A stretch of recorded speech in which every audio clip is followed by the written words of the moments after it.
যারা এইচএসসি 27 ব্যাচের পরীক্ষার্থী আছো, তোমাদের আইসিটি থেকে বাইনারি একটি গুরুত্বপূর্ণ বিষয়। আজকে আমরা কিভাবে বাইনারি যোগ করতে হয় সেই বিষয়টি নিয়ে আলোচনা করব।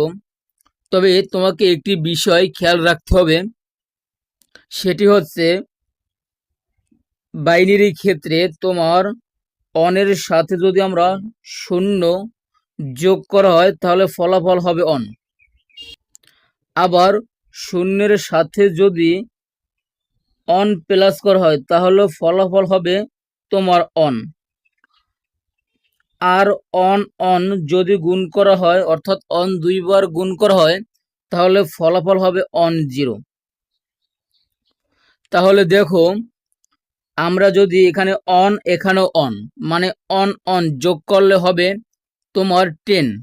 তার মানে এই 10-এর শূন্য অর্থাৎ হাতে থাকে, অর্থাৎ ক্যারি হচ্ছে তোমার অন।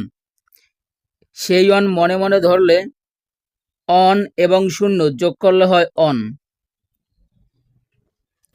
আবার উপরেও অন এবং নিচেও অন, মানে অন অন যোগ করা হলে তাহলে হয় আবার 10, মানে এই শূন্য হাতে তোমার অন।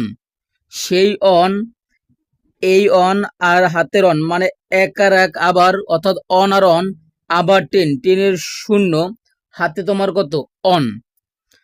এই অন আর হাতের অন, তার মানে অন এবং অন, মানে আবার 10, এই 10। আশা করি বুঝতে পারছো। যদি তোমার কাছে ভিডিওটি ভালো লাগে অবশ্যই শেয়ার করে দিবা এবং আইডিতে একটি ফলো করে দিবা।